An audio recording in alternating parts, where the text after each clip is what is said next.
Hmm. Ouais, je pense qu'on est live. Je pense qu'on est live. 3, 2, 1. We are live. Salut tout le monde. Salut, salut. Je m'appelle Marcel Richard Junior. Bienvenue dans le nouvel épisode de Tu connais-tu, le podcast numéro 1 dans toute la francophonie.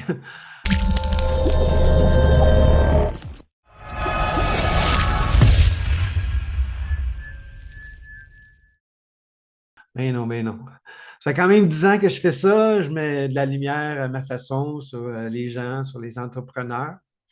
Si vous n'avez pas le temps de tout écouter, ben, on va être en rediffusion sur tuconnais-tu.com. Ici, c'est un moment où on prend le temps de connaître les gens pour vrai. Ici, on parle de parcours de vie, de chute, de prise de conscience et surtout de rebond. Parce que rebondir, c'est pas réservé seulement aux entrepreneurs qui ont fait faillite. C'est humain, c'est universel. Avant de commencer, on a un commanditaire. Le commanditaire, c'est la Fondation Rebondir Anonyme. La Fondation Rebondir Anonyme.org. Si j'ai du temps tantôt, je ferai une petite intro. Aujourd'hui, je reçois un homme qui incarne profondément le mot rebondir. Un homme qui a connu des combats intérieurs, des défis physiques, des moments de doute, mais qui a décidé de reprendre le contrôle de sa vie. Il a vécu une transformation majeure, autant au niveau du corps que de l'esprit, et aujourd'hui, il inspire les gens à faire la même chose. Si tu t'es déjà senti coincé dans ta vie, dans ton corps ou dans tes habitudes, cet épisode est pour toi. Aujourd'hui, c'est un grand plaisir pour moi de recevoir Jacques Aubin. Jacques, es-tu là? On veut te voir, on veut t'entendre. Hey! Salut, salut, comment ça va? Allez, mon ami, comment tu vas? Je suis content que tu sois là, vraiment, vraiment content. M- Merci, m- merci d'avoir Moi écouté aussi, ça. moi aussi, je suis vraiment content, merci. Hey, c'est le fun. Hey, d'entrée de jeu, là, je reçois juste les gens que je respecte, puis t'as mon respect, mon ami. Merci d'être là, là. Ben, merci beaucoup. Hey, la procédure, le fonctionnement, c'est j'ai une série de questions. Hier, j'en ai écrit plein. Puis là, ce matin, j'ai écouté plein de choses sur YouTube. Il y a plein de choses sur toi. Puis il y a d'autres questions qui m'ont popé. Fait que j'en ai comme 24, mais on n'aura pas le temps pour tout. On a 45 minutes, une heure. C'est-tu bon pour toi, 45 minutes? C'est parfait pour moi. Excellent. Hey, pendant que je parle, je vais mettre ça. Puis à la fin, à la fin, on a des questions en rafale. Fait que des questions, après ça, des questions en rafale. Super. On commence, Jacques. Jacques, pour les gens qui ne te connaissent pas encore, qui es-tu en 60 secondes ou moins? Oh, écoute, papa, grand-papa, homme très heureux. Je suis amoureux avec une belle femme. J'ai une vie extraordinaire. En tout cas, j'ai choisi d'avoir une vie extraordinaire. Fait que c'est qui je suis. Après ça, le reste, c'est tout ce qu'on fait, mais en premier lieu, c'est ça. Je suis un humain accessible, puis qui a le désir de faire des belles choses, de grandes choses pendant que je suis encore ici. OK. Puis avant de parler de tes exploits, les gens, les choses que les gens ignorent le plus sur toi, ça serait quoi avant ta transformation? Oh mon Dieu, les choses que les gens ignorent le plus sur moi. Mhm. Ben justement, tu sais, je viens de parler d'accessibilité. Je pense que maintenant, les gens commencent à découvrir que je suis très accessible. Souvent, les gens pensent que parce que on est connu ou parce qu'on fait toutes sortes de choses, des conférences, des livres, ils pensent qu'on n'est pas disponible, puis c'est bien au contraire. Je suis quelqu'un qui est très, très disponible. Je me rends disponible. Quand les gens veulent me parler, je trouve le moyen de faire de la place dans mon agenda pour rencontrer les gens. Fait que ça, c'est une chose que les gens ne savent pas beaucoup de moi. Mhm.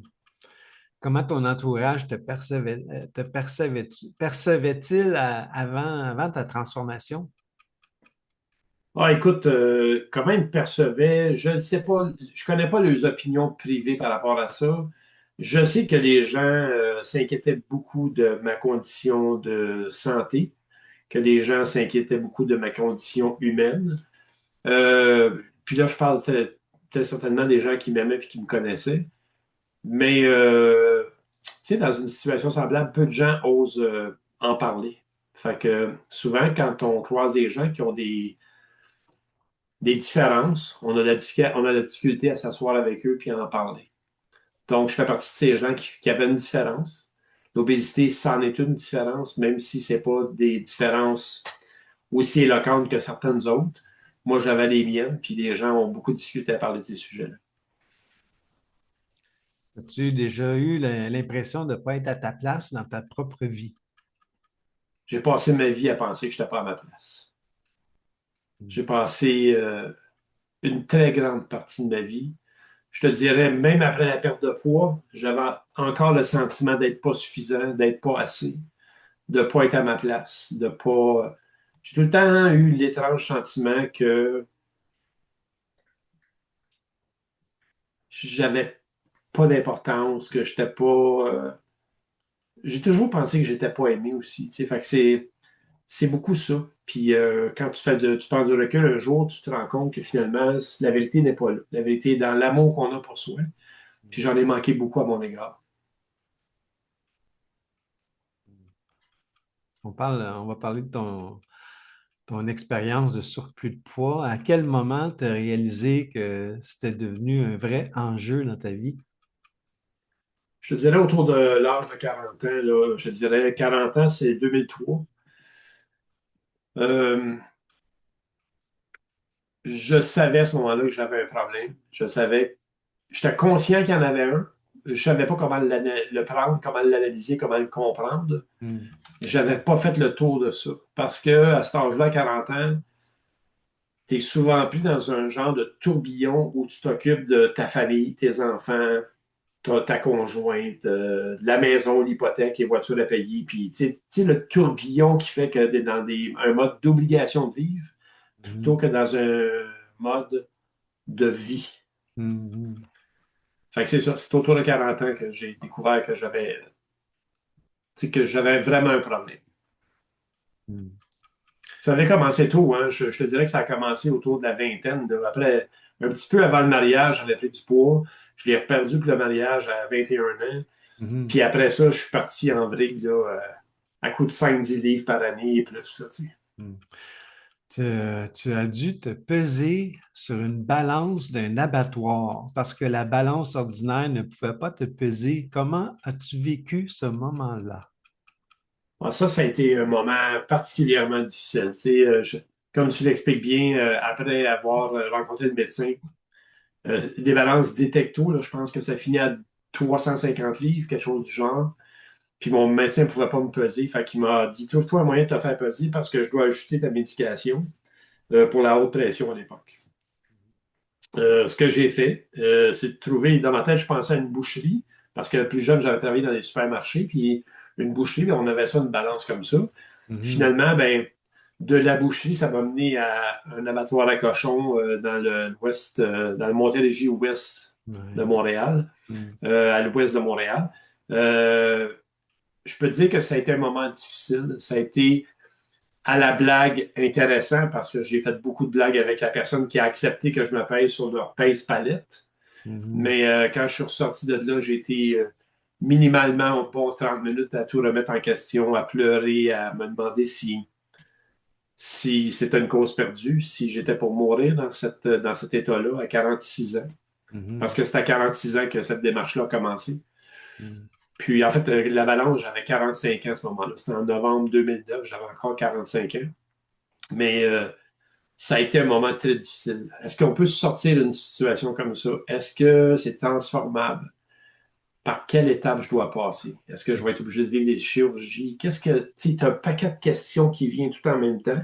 Mhm. 415 livres, ça a été un choc sur la balance parce que je pensais pas que je pesais ça. Tu sais, moi, j'avais, à la blague, je disais tout le temps, oh, j'ai des gros os, tu sais.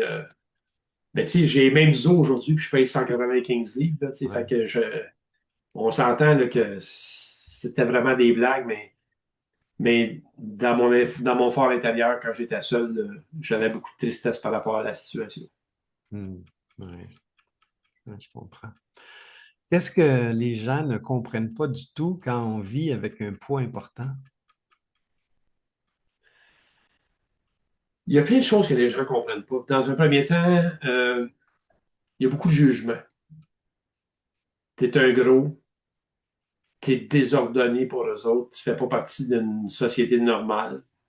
Euh, Ils pensent que tu es un maudit sans cœur. Ça, c'est de même qu'on te traite, là. Ils pensent que tu es un maudit sans cœur. Pourtant, j'ai jamais été un sans cœur, là. J'ai toujours travaillé fort, j'ai tout le temps pris même des bouchées doubles et triples, là. Mhm. Euh, il y a beaucoup de préjugés par rapport à l'obésité. Il y a beaucoup de préjugés des gens quand, euh, quand tu ne fites pas dans le moule. Mhm. Parce que le moule, tu sais, c'est comique parce que là, je regarde la société actuellement, puis le moule, il est rendu gros. Tu sais, je vois, tu sais, puis je suis pas grossophobe, là, j'utilise le mot gros, moi, parce que j'ai déjà été obèse, puis je sais de quoi je parle, là. Mhm. Je regarde le moule aujourd'hui, il est rendu à 68% dans surcharge pondérale et obésité. À mon temps, à moi, il était plus minimal que ça. Euh, T'es jugé du regard, t'es jugé par beaucoup de gens. C'est difficile de vivre dans un corps comme ça. Puis Mhm. les gens te posent souvent la question, comment t'as fait de te ramasser de même? Puis pourquoi tu ne viens pas ça de bord? Tu sais, comme si c'était simple, comme dire bonjour. Tu sais, c'est pas si simple que ça. Mhm. C'est pas une grande simplicité. Mhm. On parle souvent du poids physique, mais quel était le poids émotionnel que tu portais à cette époque-là? Il était énorme le poids émotionnel. Puis en fait, la première obésité, elle est émotionnelle pour la plupart des obèses. Euh,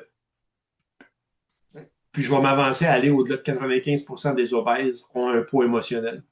Ils ont une vulnérabilité qu'ils veulent cacher. Ils ont des blessures qu'ils veulent envelopper. Ils veulent, comment je te dirais ça? L'alimentation puis l'alcool pour ces gens-là là, devient un genre de pepto-bismol des blessures intérieures. Ça adoucit, ça apaisit, c'est ça, ça engourdit le mal que tu vis en dedans de toi. Fait que oui, les émotions sont plus pesantes que le corps humain. Mhm. Difficile hein, d'entendre ces mots-là pour bien les gens qui nous écoutent probablement, mais c'est une réalité qui est claire. Pour plusieurs, une faillite de santé ressemble à une faillite financière. Comment as-tu géré ce sentiment d'échec initial pour en faire un moteur? Tu sais, c'est comique parce que je pense à mon ami Roger Ledoux qui en disait tout le temps quelques bonnes. Tu sais, Roger il disait, d'ailleurs, je parle de lui dans mon livre, il disait la maladie mortelle, la vie est une maladie mortelle transmise sexuellement. Mais il disait aussi, il disait, tant qu'à faire faillite, là, j'aime mieux être comme pensé comme un gars qui est dans un char à 300 000 à l'heure puis rentrer dans le mur que de rentrer juste à 100 000 à l'heure. À 300 000 à l'heure, il y a des chances que je passe à travers. C'est ça qu'il disait. Puis, sais-tu quoi? Moi, je me disais, la seule façon de me sortir de ça, c'est d'y aller all the way. De jamais arrêter de foncer le plus fort que je peux pour réussir à m'en sortir. Hmm. Euh, Est-ce que ça a été facile? Non, ça n'a pas été facile du tout, mais j'avais un désir qui était énorme de vivre. Puis j'avais plein de belles aventures à découvrir, puis des belles choses à vivre encore une fois. Puis il a fallu que je les mette dans ma tête comme image pour persister puis continuer. Hmm. Est-ce que tu peux nous amener dans un moment précis où ce que tu as ressenti de la honte, de la frustration? Ben écoute, les premiers moments de honte et de frustration, c'est quand tu te lèves à 4h30 du matin par un mois de février, puis que tu pèses 400-ish livres, là, parce que là, tu en as perdu un peu. Mais tu te ramasses au gym à 4h30 du matin pour pas te faire voir par personne, Hmm. pour aller faire 5 minutes de vélo stationnaire, les pieds devant, parce que un vélo stationnaire normal, je pouvais pas m'asseoir dessus, j'étais trop gros. Fait que c'est comme une chaise avec des pédales devant. Ça a commencé comme ça. Puis que à 5h15 du matin, tu as 5 gars qui rentraient au gym, puis qui te jugeaient, puis qui embarquaient sur des tapis des cinq, puis ils gageaient que le gros était pour abandonner avant longtemps. Puis Hmm. le gros, c'était moi. Hmm. Puis je les ai vus gager, là. Puis ça a été des moments difficiles. Wow. Ça a été des moments difficiles parce que, difficiles, mais en même temps, difficile d'un côté et un moteur de l'autre. Parce que difficile dans le sens où il fallait que, il fallait que je résiste au désir d'abandonner. Mhm. Puis un moteur parce que ces gens-là, je m'étais dit, je vais lui prouver le contraire. Puis pour moi, en premier, mais en même temps, ils vont voir que je ne suis pas quelqu'un qui abandonne facilement. Est-ce que tu as déjà abandonné? Ah, des multiples fois. Mhm. Des multiples fois. J'ai abandonné plusieurs fois, que ce soit au gym ou dans plein d'autres situations, j'ai abandonné. Mhm. On abandonne souvent des situations pour lesquelles on est presque gagnant, mais on ne le voit pas. Puis on est tellement fatigué de pousser, puis de pousser, puis de pousser pour la réussite de ce projet-là ou d'une relation, ou peu importe, qu'à un moment donné, on dit, OK, c'est assez, on abandonne. Puis pourtant, on était juste sur le bord de réussir. Ça est Mhm. arrivé plusieurs fois dans ma vie. Puis en particulier pour ce qui est de ma santé, puis la remise en forme. Ça, c'est arrivé de multiples fois. Mhm. C'est quoi la fausse croyance la plus dangereuse que tu avais à cette époque-là? Oh mon Dieu, j'en avais plusieurs. C'est dur. Laquelle était la pire? Mhm. Dans les fausses croyances, écoute, j'ai toujours cru qu'on pouvait devenir qui on voulait dans la vie. Je ne l'ai jamais appliqué à moi. Je l'ai toujours appliqué aux autres. J'ai enseigné ça à mes enfants. Même dans mon obésité, j'ai enseigné à mes enfants qu'ils pouvaient devenir ce qu'ils souhaitaient dans la vie, puis de jamais laisser personne les empêcher de Mhm. faire leur chemin, puis de devenir qui ils voulaient, par leurs propos, par leur méchanceté. J'ai toujours enseigné ça à mes enfants, mais j'étais la personne la pire pour l'appliquer à moi-même. Mais tu sais ce que ça fait hein, quand tu prononces des mots vers les autres, là, tes oreilles finissent par les entendre sur le rebond du mur, ça revient à un moment donné. À force Mhm. de fournir des mots, des phrases à d'autres, un jour, ça revient vers nous. Fait que faites attention à ce que vous dites. Mhm. Ça a été quoi le point de bascule qui t'a amené à reprendre le contrôle de ta vie? Il y en a eu plusieurs, mais le principal, celui qui m'a comme déclenché vraiment, Sais-tu où ce que j'aimerais que tu m'amènes, puis tu nous amènes, c'est la promesse que tu as faite à Alexandra. C'est-tu là ouais, que tu mais t'en allais? je vais aller là après avoir répondu à ta question dans le sens où Vas-y. euh, le moment où ça a déclenché, là, c'est le 1er janvier 2009. On a pris une photo de moi à mon insu, Hmm. puis quand j'ai vu la photo, je me trouvais gros, puis je voyais que j'étais pensif, puis j'ai essayé de me souvenir à quoi je pensais à ce moment-là. Puis à ce moment-là, ce qui m'a passé dans la tête, c'est que Marc-André quittait la maison. Il avait 16 ans, 17 ans, il s'en allait au cégep.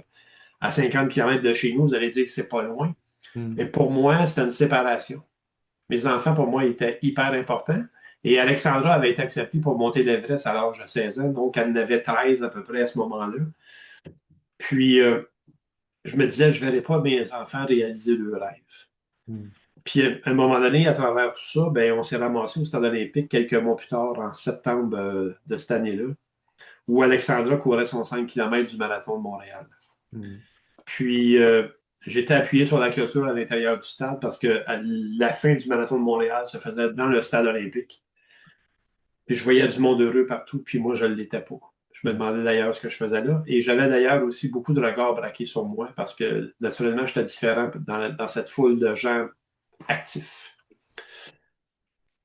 Puis finalement, ben, c'est mes perceptions à moi, hein, c'est pas les perceptions des autres. Puis finalement, ben, quand Alexandra a passé le fil d'arrivée, je suis allé la voir.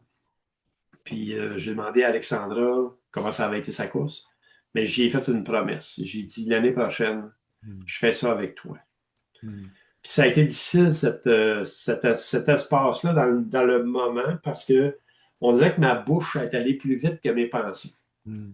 C'est comme si c'est mon âme qui parlait. Tu sais. C'est moi qui. C'était pas contrôlé ce que j'ai dit. J'ai dit, hey, l'an prochain, je fais ça avec toi. Naturellement, sa mère puis elle m'ont regardé avec un regard particulier en voulant dire, eh mon Dieu, ça n'arrivera pas, ça, tu sais. Parce que pour eux autres, un, c'était pas la première fois que je faisais des promesses, puis deux, Hmm. je les avais jamais tenues. Puis Hmm. trois, ben, 415 livres. Hmm. Puis courir un 5 km l'année d'après. Oui. C'est pas gagné, là. Mais tu l'as fait, hein? Mhm. Good Oui, job, je l'ai bravo. fait. Je Bravo. l'ai fait, puis tu sais, j'ai une boîte, en fait, j'ai deux boîtes pactées de médailles d'événements de course à pied, des Ironman, des Ultra Trail, des toutes sortes Mm. d'affaires. Puis ma médaille la plus importante pour moi, c'est cette médaille-là. C'est une Mm. médaille qui a le mot promesse, engagement d'être détampé dessus pour moi. Dans mon cœur, celle-là, même si c'est 5 kilomètres, que c'est pas 100 kilomètres, ben c'est une médaille qui a de la valeur, qui a la plus grande valeur. C'est celle-là qui, Mm. à toutes les fois où je fouille dans ma boîte, puis Mm. que je regarde, ça arrive pas souvent, mais quand je regarde, celle-là, pour moi, c'est celle qui fait briller toutes les autres. Bravo, Jacques. Bravo. Merci. Good job. Merci. Quel rôle l'entourage a-t-il joué dans ton parcours? Est-ce qu'on peut rebondir seul?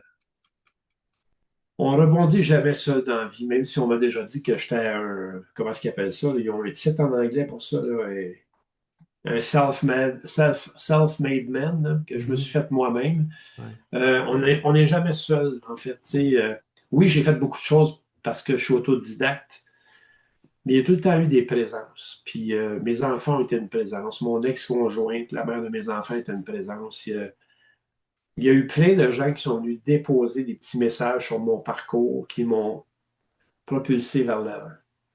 On se fait pas tout seul. Puis il y a eu plein de gens qui ont contribué à cette transformation-là. Puis d'ailleurs, j'ai fait beaucoup de choses par moi-même, très autodidacte au niveau psychologique, au niveau émotionnel, au niveau nutrition, mise en forme. J'ai été très, très autodidacte dans plein de choses. Je peux juste vous dire une chose. Les fois où j'ai eu de l'aide, exemple, d'un nutritionniste ou d'un entraîneur, ont été des moments clés. Puis c'est pour ça que je dis aux gens aujourd'hui, consultez des gens, faites-vous aider. Mm. Ouais, mais ça coûte cher. Non, ça coûte pas cher. Ce qui coûte cher, c'est quoi? C'est d'avancer encore trop lentement, puis Mm. probablement abandonner parce que tu n'as pas de résultat. Puis, tu sais, je parle général, là. Autant Mm. pour de la business que des comportements humains, que des transformations que tu veux faire. Peu importe la transformation, fais-toi accompagner. Tu as besoin d'aide, demande de l'aide. Mm. Quels ont été les trois premiers gestes concrets que tu as posés pour changer ta vie? Introspection. Premièrement, j'ai décidé le 31 octobre 2009 que je transformerais ma vie. Donc, le jour de l'Halloween, j'ai décidé que je changeais de costume. Cette journée-là, j'ai été un peu réduit au silence parce qu'on avait un souper à la maison, puis c'était pas le temps de parler de ça. Le 1er novembre, le jour suivant, je me suis assis à mon bureau avec une tablette. J'ai pris une tablette tout simplement avec du papier. Puis j'ai commencé à prendre des notes dans mon bureau, puis j'ai fait, OK, qu'est-ce qu'il faut pour réussir un projet semblable? Qu'est-ce que je dois changer? Puis clairement, les mots font monter facilement. Alimentation, mouvement, alcool. Parfait. Quoi d'autre dois-tu changer? Ben, ce qui propulse ces trois premiers changements-là, nos pensées.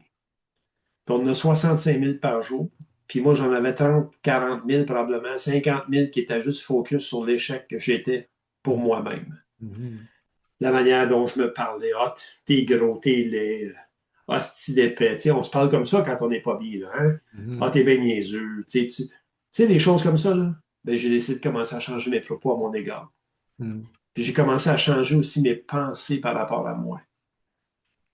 Puis ces trois choses-là qui étaient clairement les choses qu'il fallait que je change pour avoir des résultats. Alimentation, alcool et mouvement. Me mettre en action. Mm. Puis mes pensées, ben, ça a été le moteur pour faire bouger les trois autres choses. Mm. Ça a été vraiment les choses qui m'ont propulsé, c'est mes pensées. Quand je me suis dit que je pouvais modifier ma façon de penser, je pourrais modifier ma façon de vivre. Parce que dans Mhm. la vie, là, on est la somme de nos pensées, nos dires, puis nos actions. Mhm. Puis si on met ça en œuvre ensemble, on peut avoir des résultats extraordinaires. Mm. Puis je l'ai fait, puis je l'applique à cette heure dans tout ce que je fais dans ma vie. Mm. Tu as comme répondu à ma question, c'est Qu'est-ce qui a été le plus difficile à transformer, ton corps ou ton identité? Hmm. C'est comique que tu parles du mot identité parce que, tu sais, le corps, c'est quand même difficile à transformer. Je pense que c'est mon identité émotionnelle que j'ai changé. Mon identité, Jacques Aubin, le petit gars, le petit Jacques, il a tout le temps existé, il a tout le temps été là. Le gars généreux, le gars accessible, il a toujours été là. Euh, c'est mon identité émotionnelle que j'ai changé. Hmm. J'ai changé ma perception de mes émotions. J'ai changé la perception que j'avais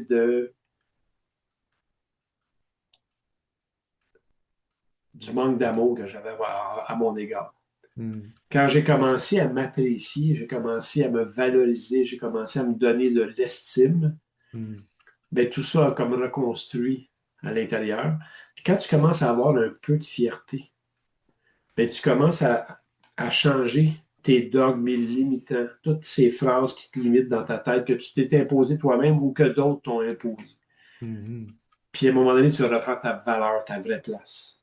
Hmm. C'est ça qui est le plus difficile à transformer.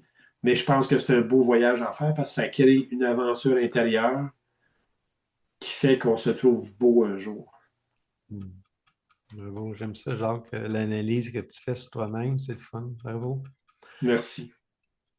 Est-ce que tu dirais que tu es devenu une nouvelle personne ou la vraie version de toi? Je suis devenu le petit Jaco, mais dans un corps de 62 ans aujourd'hui. Parce Ouais. qu'il a tout le temps, il a tout le temps été là. Tu sais, la version que je suis dans le moment, oui, elle s'améliore, elle se bonifie, elle devient dans plus de couleurs. Ouais. Mais euh, Il y a une fraternité qui s'appelle EADA, Enfants devenus adultes, dépendants OK, affectifs. EADA, oui, c'est ça. OK. T'es Ben, là-dedans, c'est hein, ça. le petit Jaco, là, oui, oui. Ben, le petit Jaco, tu sais, aujourd'hui, le petit Jaco, il rentre dans le bois courir, puis il y a du fun, là. C'est lui qui court dans le bois, c'est pas le personnage que vous voyez devant vous autres, là. Mhm. C'est ce gamin-là qui m'habite encore, puis Mhm. que, tu sais, là, honnêtement, là, puis je sais pas si c'est pas comme ça pour tout le monde à partir d'un certain âge, là.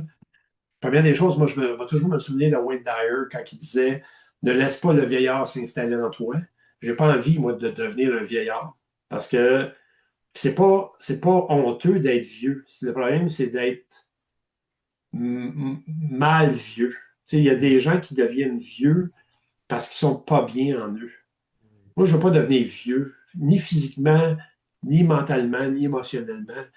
Puis, ce que vous voyez à l'écran, c'est un homme de 62 ans.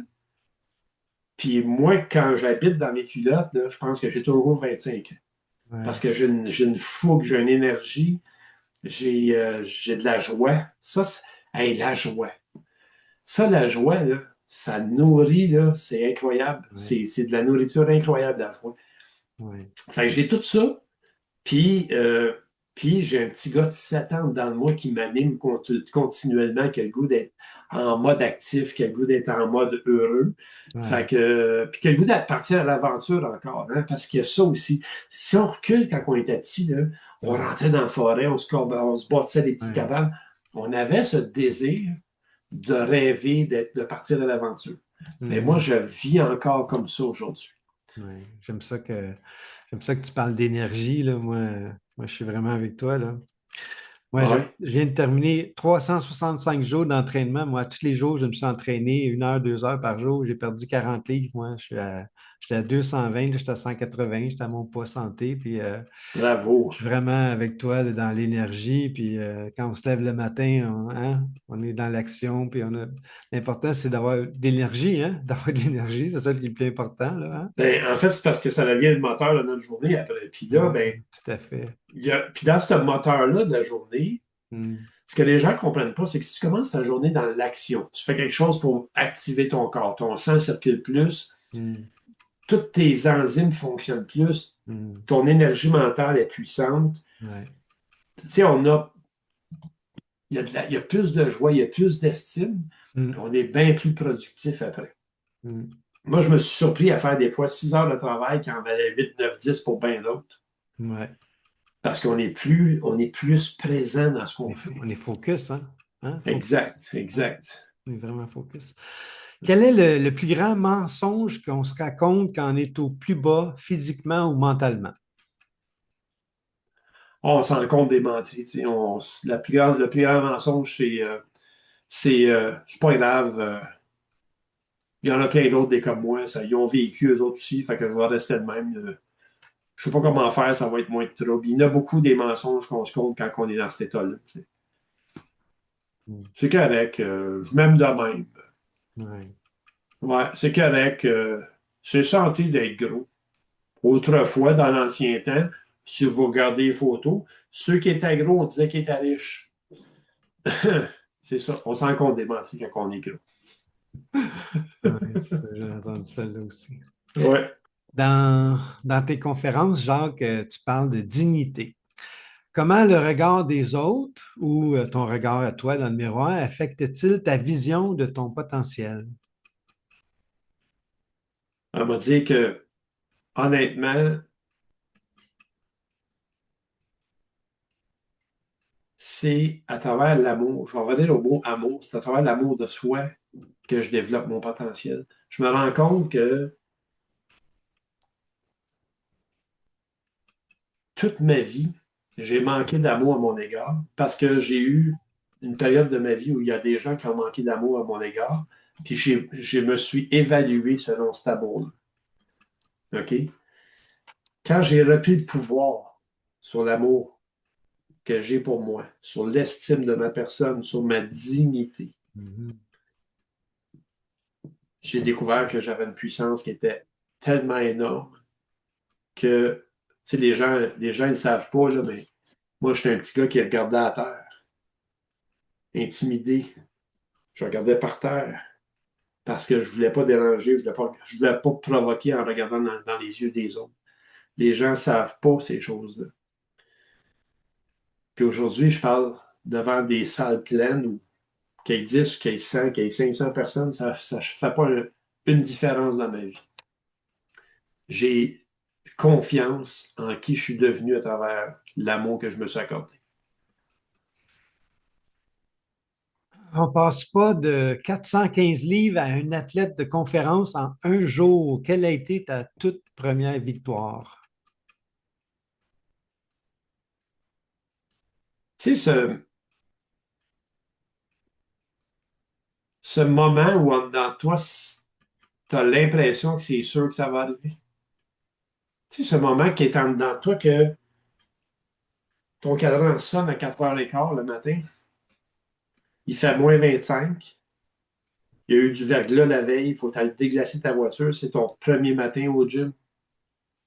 Ce matin-là, là, Hmm. que tu te sors dehors pareil, que tu déglaces ta voiture, que tu t'en vas au gym pour faire 5 minutes de vélo, il y a un élan dans ça. Puis cet Hmm. élan-là, je l'ai conservé parce qu'il a été marquant pour moi. Ce moment où je me suis assis devant ma tablette pour écrire qu'est-ce qu'il fallait que je change pour réussir, pour gagner. Hmm. Puis tous ces moments où, pendant que je m'entraînais, j'avais beaucoup de réflexions sur ouais, mais Jacques, tu as juste un secondaire 4. Tu vas faire quoi avec le restant de ta vie? Ben, je retourne à l'école. Comment on fait ça, retourne à l'école? Ben là, tu reprends ta tablette, tu te fais un plan, tu retournes à l'école. En maintenant une entreprise, en maintenant une famille, en faisant tout le reste, je suis rentré de la scolarité là-dedans. C'était tout, j'ai créé mes victoires. Puis, selon moi, c'est tous ces petits moments où tu t'arrêtes puis que tu prends une décision. C'est le mot décision à chaque fois Hmm. auquel j'ai accordé de la puissance. Au lieu de résolution ou peut-être, ah, mais, non, décision. J'aimerais ça, ça, j'aimerais ça, ça. C'est quoi tes rêves? Un, deux, trois, quatre. Énumère-les. C'est quoi les actions qu'il faut que tu fasses à chaque jour pour que ces rêves-là arrivent? Hmm. Puis là, ben, c'est ça que j'ai fait. J'ai juste mis en action un plan que je me donnais pour chacune des choses que je voulais devenir. Hmm. C'est comme ça que j'ai réussi à faire tout ce que j'ai fait. Puis même devenir conférencier, ça faisait partie de mes plans. Hmm. Il y a une partie qui est abstraite dans ça. C'est-à-dire que on, il y a dans l'univers une conspiration que je ne peux pas expliquer, mais je rêvais de devenir conférencier parce que mon idée, c'était, quand j'ai eu perdu le poids, j'aimerais ça pouvoir transférer mes connaissances aux autres. J'aimerais ça pouvoir partager ces connaissances-là avec d'autres pour aider d'autres personnes à se transformer. Mm. Puis un jour, pour des besoins essentiels, je vais m'entraîner au Centre épique à Montréal. Puis l'équipe de Martin Junot et lui-même me demandent si je voudrais donner des conférences au centre à l'Institut de cardiologie. Et c'est comme ça que ma carrière de conférencier a commencé. Mm. 6 conférences à l'Institut de cardiologie m'ont propulsé au-delà de 1000 conférences. Mm. Fait que c'est un cumulatif de décisions qu'on prend, puis de rêves qu'on s'impose, qu'on se dit, hey, c'est quoi, moi je veux faire ça. Mm. Parfait. Quelles sont les actions que tu vas faire pour arriver à cette conclusion-là de réussir tel et tel projet? Mm. Quelle place la discipline occupe-t-elle par rapport à la motivation? La motivation part, mais la discipline reste. Es-tu d'accord avec ça, toi? La motivation n'arrive jamais. La motivation arrive après certaines étapes de la vie. La discipline, la rigueur viennent après la décision. La décision, tu prends une décision, tu fais une mise en action. Pour la mise en action, ça prend de la discipline. La discipline arrive là. Après la discipline, dans la poursuite et en continuant l'action, résultat arrive. Résultat, ça peut être pas une perte du poids, là. Je me sens mieux, je me sens plus fort, je me sens joyeux, j'ai plus d'énergie. Résultat, motivation arrive après. La motivation n'arrive jamais en premier. La motivation, c'est le quatrième, cinquième élément. Ça vient toujours après les résultats. Puis les résultats vont faire que le moteur de la motivation va te faire reprendre l'aile, c'est-à-dire celle de maintenir ta décision, de rester dans l'action, de maintenir la discipline pour obtenir plus de résultats. C'est comme ça qu'elle marche la roue, pas autrement. Je sais pas ce que tu en penses, toi. Très bien, j'aime ça. J'aime la façon dont tu analyses les choses. Ben merci. Mm. Aujourd'hui, comment aides-tu les gens qui vivent des défis similaires? Je fais de mon mieux avec les conférences, avec la formation, avec les coachings privés ou en groupe. Je fais de plus en plus de formations en ligne aussi sur mon site web. J'ai commencé à mettre des formations qui s'appellent Déclic, pour aider les gens justement à passer cette étape-là de faut que je prenne une décision. Parce que pour se rendre à la décision, là, il- il- le souci, là, c'est d'arriver à la décision. Fait qu'entre le moment où tu es stagnant à rien, à ne pas avancer vers ton objectif, si objectif il y a, c'est de trouver un objectif. Après ça, mettre en valeur cet objectif-là. Qu'est-ce que ça va m'apporter? Qu'est-ce que ça va créer pour moi? Puis après ça, arriver à la décision. Mm. Alors moi, ce que je fais, c'est ça. La zone déclic, c'est la zone où j'essaie d'aider les gens entre ce moment-là et le moment où ils prennent une décision. Puis après ça, ben, je peux les accompagner dans le reste. Mais c'est vraiment c'est cette portion-là qui est importante pour moi. C'est de les aider à s'éveiller, à dire, hey, sais-tu quoi? Je mérite une meilleure vie. Je mérite Mm. le succès. Je Mm. mérite que mon entreprise s'élève. Mm. Parce que c'est pas juste une affaire de poids, là. Je Mm. coach du monde qui sont des leaders d'entreprise, des grands leaders d'entreprise, parce que le comportement à leurs égards, souvent, sont les comportements qu'ils ont pour leurs entreprises, pour leurs employés, pour leurs partenaires. Mm. C'est Fait que moi, je travaille sur le comportement à eux, ces leaders-là. Mm. Puis je les fais mettre ça en application dans leurs entreprises, dans leurs entourages, pour que tout se transforme en même temps. Pour qu'ils deviennent cette image qu'ils veulent être Mm. d'une corporation qui va leur ressembler. Puis là, dans le moment, ils ont une corporation qui leur ressemble, Mm. c'est-à-dire justement avant la zone de décision. Ils sont toujours, ah, ça marche, mais tu sais, je ne suis pas Mm. satisfait. Ouais. Ben, c'est ça. Moi, je les amène à être dans un leadership inspirant. Ouais. D'avoir un pourquoi fort, hein? Ça prend un pourquoi. Exact. Pourquoi fort? Exactement. Mm. Oui. Donc, si quelqu'un nous écoute en ce moment et qu'il se sent pris, découragé ou coincé dans son corps, qu'est-ce que tu lui dirais? Ben, s'il est coincé, découragé dans son corps, la première des choses, je veux qu'il sache que c'est possible de tout transformer ça. C'est la première chose, c'est qu'il sache qu'il y a une possibilité infinie de transformer ça. Puis qu'il n'y a jamais de date de péremption, OK? Parce que la date de péremption, c'est le jour où on va mourir. Il n'y a pas de date de péremption, il n'y a pas d'âge à transformer. Je ne sais pas de quel âge, Marcel, mais tu viens d'en faire la preuve, toi aussi. 40 livres en moins cette année. Fantastique, bravo. Puis ça a été bâti pourquoi? Tu es resté dans ton plan. Trois, T'es resté, 3 ans plus que toi. c'est ça. Tu es à 65? Ouais. Bon, fait que tu vois que c'est possible, hein? Mhm. Alors, un, ça, c'est une des choses que je lui ai dit. Deux, est-ce que tu as de l'amour pour toi? Est-ce que tu as du respect pour qui tu es? Si tu es pris dans un corps que tu n'aimes pas, dans l'insatisfaction humaine, dans plein d'autres, peu importe la situation, hein? Tu sais, on parle d'obésité, on parle de transformation corporelle, mais ça se fait aussi. Moi, je connais du monde qui pèse 160 livres, qui mesure 6 pieds 2, puis qui sont insatisfaits, Mhm. puis qui sont stagnants, puis qui sont pas contents, puis ils sont, tu sais, ils ont une vie qui ne leur plaît pas. Ben, le même principe s'applique pour ces gens-là. C'est quoi ton rêve? Mhm. Il vaut-tu la peine ton rêve? Mhm. Il va-tu servir les autres ton rêve? Il va-tu te servir ton rêve? Tu vas-tu grandir à travers ton rêve? Alors, si ton rêve est fort, puis que tu y tiens vraiment, ouais, mais je ne suis pas sûr que c'est possible. Oui, c'est possible. Est-ce que tu y tiens vraiment? Parce que faut que tu enlèves cette phrase-là. Est-ce que c'est possible? Oui, c'est possible. Mhm. Parce que tout est possible. Si demain matin, je voulais devenir premier ministre du Canada, là, il ne sera pas trop dur à tasser ceux qui se sont présentés dans les 20 dernières années. Clairement. Fait que, tu sais, je veux dire, je crois sincèrement qu'on peut devenir qui on veut dans la vie. Mhm. Tu veux devenir acteur, tu veux devenir chanteur. Chanteur, c'est un peu compliqué. Tu peux être un chanteur, ça ne veut pas dire que tu vas être bon. Parce qu'il y a une partie de ça qui est un don aussi. Mais il y a plein de choses dans la vie qui sont accessibles. Mhm. Il faut juste que tu saches que c'est possible d'aller les atteindre. Ouais. Ouais, tout à fait.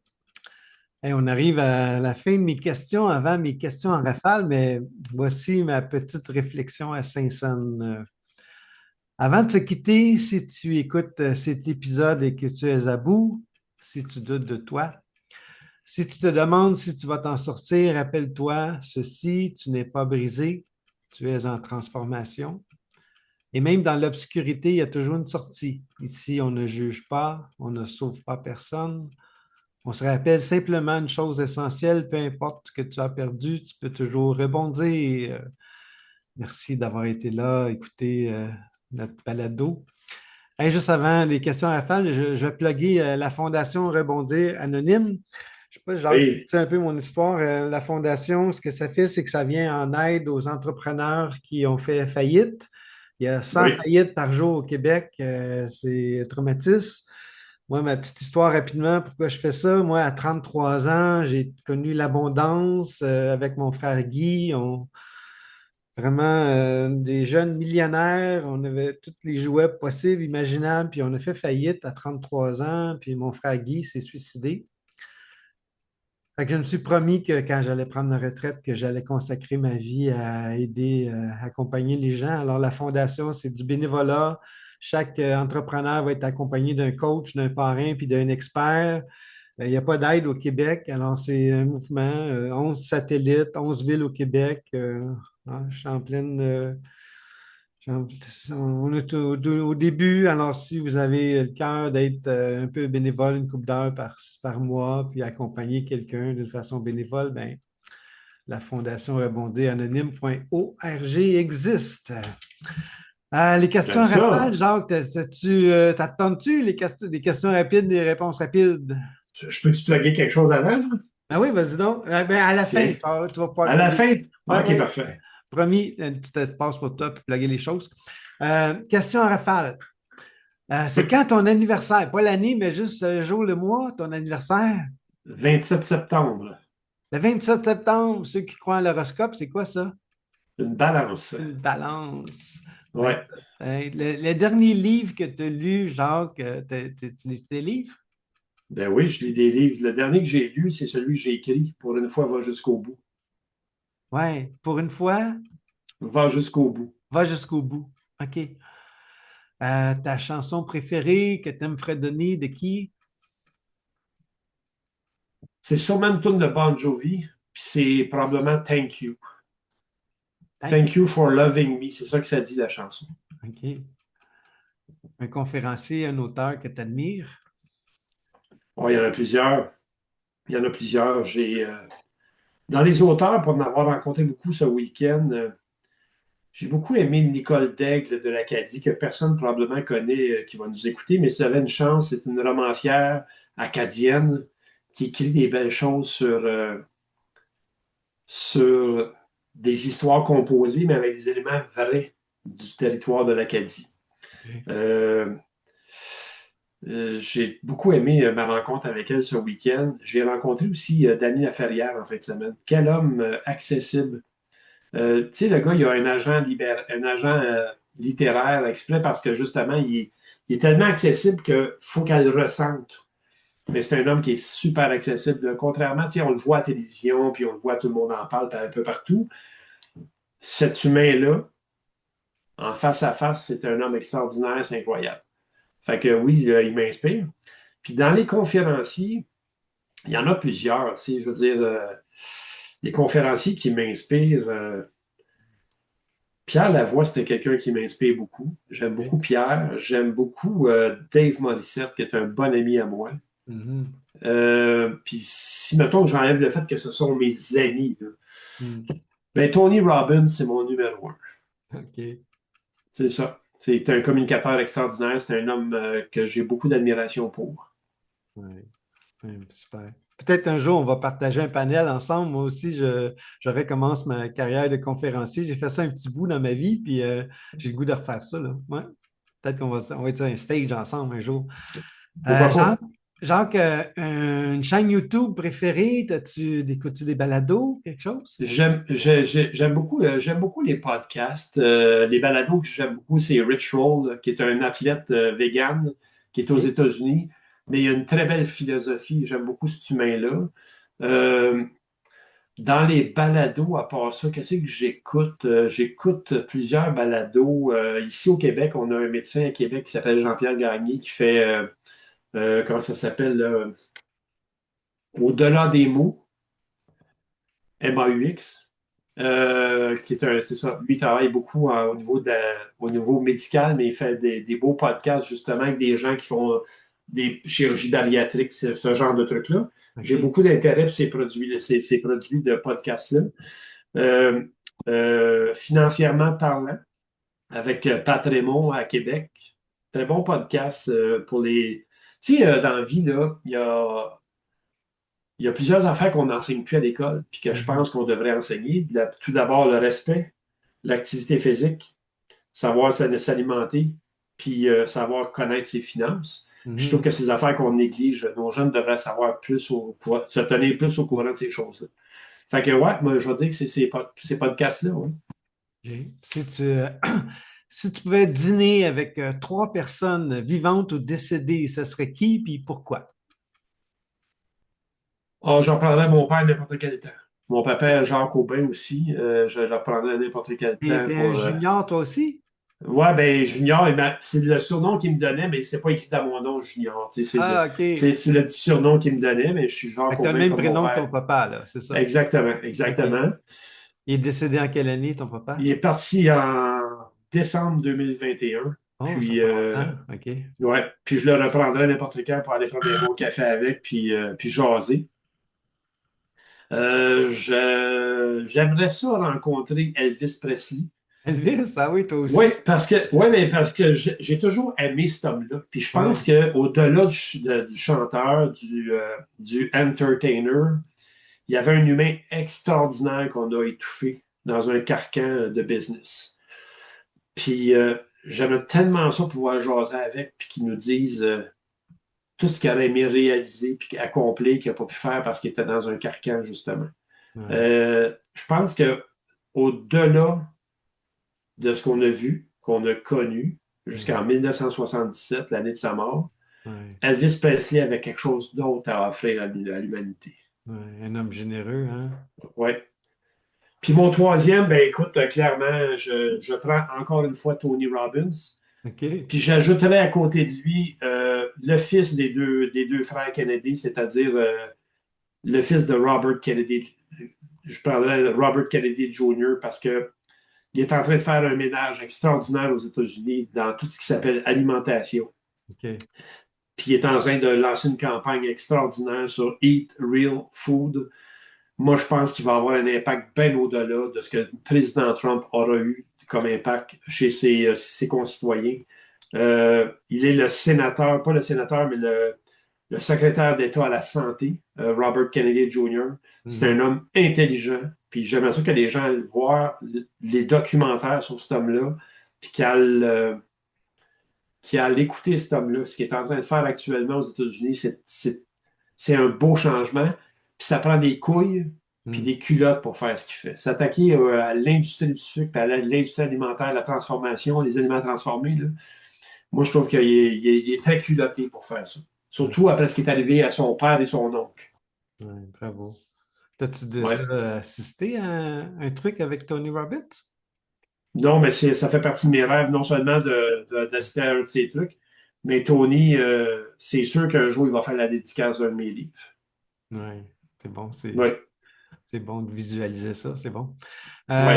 Si une citation préférée, as-tu une citation préférée dans ta tête? Oui. Ma citation préférée, je l'ai sur une petite plaquette, le bracelet est brisé, là. Mais je vais mettre mes lunettes pour te la lire. La vie est trop courte pour la passer à regretter tout ce qu'on n'a pas eu le courage de tenter. Ah, c'est bon. Ouais. Ouais. Pourrais-tu redire de nouveau? J'aimais ça, ça va. Oui, je vais la redire de nouveau. Ouais. La vie est trop courte pour la passer à regretter tout ce qu'on n'a pas eu le courage de tenter. Ouais.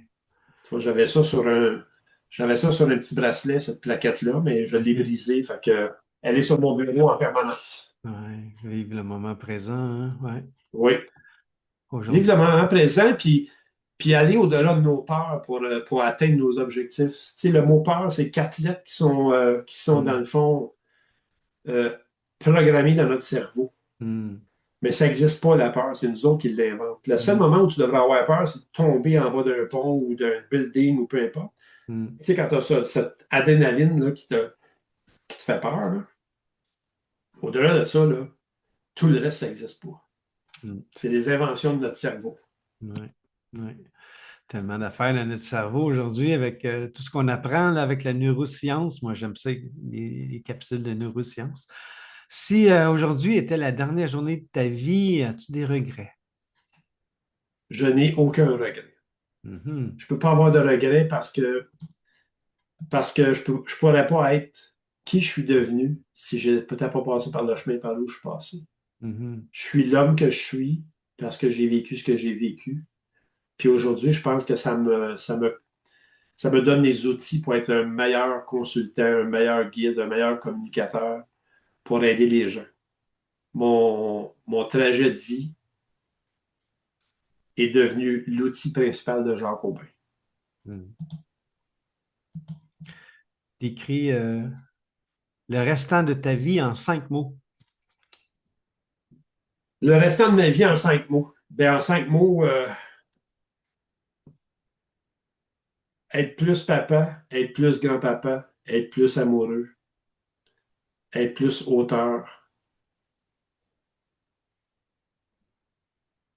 Puis Vraiment. je peux pas demander d'être plus heureux et joyeux parce que je le suis tellement déjà.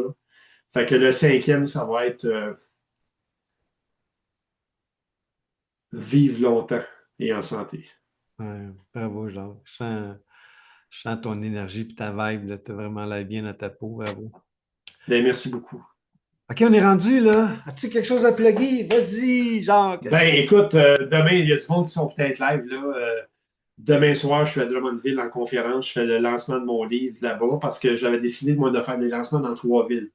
Les Laurentides, le centre du Québec, Drummondville et Québec. Demain, c'est Drummondville. J'ai commandé un bon petit buffet. Les gens peuvent venir de 5 à 7 pour le lancement du livre. Puis après ça, j'ai une conférence que j'offre aux gens. Fait que, ils peuvent s'inscrire sur mon site web pour le faire. Puis ceci. Pour une fois, va jusqu'au bout. Procurez-vous-le. Je veux en vendre 3,5 millions, contrairement à tous les gens du Québec qui passent le temps à dire que best-seller, c'est 3 000. Je suis déjà best-seller. Parce qu'on est rendu à près de 5 000 livres vendus, sinon plus même. Et ce que je peux dire, par contre, c'est que je pense que ça peut changer des vies, ça peut aider des gens. Puis, je vais en vendre 3,5 millions. Au lieu de faire comme tout le monde, moi, je vais faire tout différemment. Fait que c'est clair que c'est ça que je veux. Puis j'en ai deux autres qui s'en viennent des livres. Fait que ça, c'est sûr, Marcel, qu'on va se rencontrer pour jaser dessus. Bravo. J'ai Le écouté. livre est disponible Amazon, les librairies, ou sur mon site web directement. Bravo. C'est jacqueaubin.com, hein? Oui, jeancaubin.com. Ouais. Mais j'aime ça parce que je t'ai vu à un moment donné, je t'ai écouté, tu as dit c'est mieux viser là. Ben, tu vises pas là, là. Tu vises là, puis si tu arrives là, ben, c'est merveilleux. Hein? Exactement. Tu sais, il y avait des chansons qui disaient si tu vises la Lune, le pire, c'est que tu vas tomber dans les étoiles en arrière, tu sais, si tu manques ton coup. Fait que, gars, pourquoi pas? Hein? Oui, tout à fait. Ouais. Tu sais, encore une fois, une croyance limitante. Tu sais, j'ai rencontré plein d'auteurs qui m'ont dit, ah, tu sais, tu devrais pas en faire imprimer autant des livres, tu sais. Puis, tu sais, la francophonie, c'est pas juste le Québec, tu sais, c'est l'Afrique, c'est la Belgique, c'est la Suisse, c'est la France, c'est le Québec. Tout à fait. Mais c'est aussi le Nouveau-Brunswick, c'est aussi en Ontario, c'est Ouais. aussi à Fort McMurray à Calgary, tu sais, au nord de Calgary. Il y en a des francophones, il y en a partout. Puis au-delà de ça, je l'ai même fait imprimer en anglais, mon livre. Je l'ai traduit en anglais, je l'ai fait imprimer en anglais. Fait que Ouais. 3,5 millions, là, entre 380 millions d'Américains, puis il y a un paquet de Français à travers le monde. D'après moi, je devrais être bon pour le pogner. Bravo. Et puis en plus, tu as le privilège, Jacques, d'être sur le balado numéro 1 dans toute la francophonie. Wouhou! Ben non, ben non. OK, alors si vous retenez une seule chose de cette conversation, c'est que la plus grande transformation de votre vie ne commence pas à l'extérieur, elle commence à l'intérieur. Merci d'avoir été là. On se retrouve au prochain épisode. Tu connais-tu.com. Prenez soin de vous et des autres. Jacques, je te laisse les mots de la fin. C'est toi qui termine ça. Hey, tout le monde qui nous écoute, là, premièrement, merci de visualiser ce podcast. Puis deuxième chose, apprenez à vous aimer. La vie est trop courte, s'il vous plaît. Aimez-vous, puis prenez soin de vous. Au revoir. Hey, merci Jacques d'avoir été là. C'est super génial. Merci. Puis on va sûrement se croiser à quelque part là, dans le cercle des gagnants. Absolument. OK, prends soin de toi, mon ami. Bye. Toi aussi, bye bye. Bye.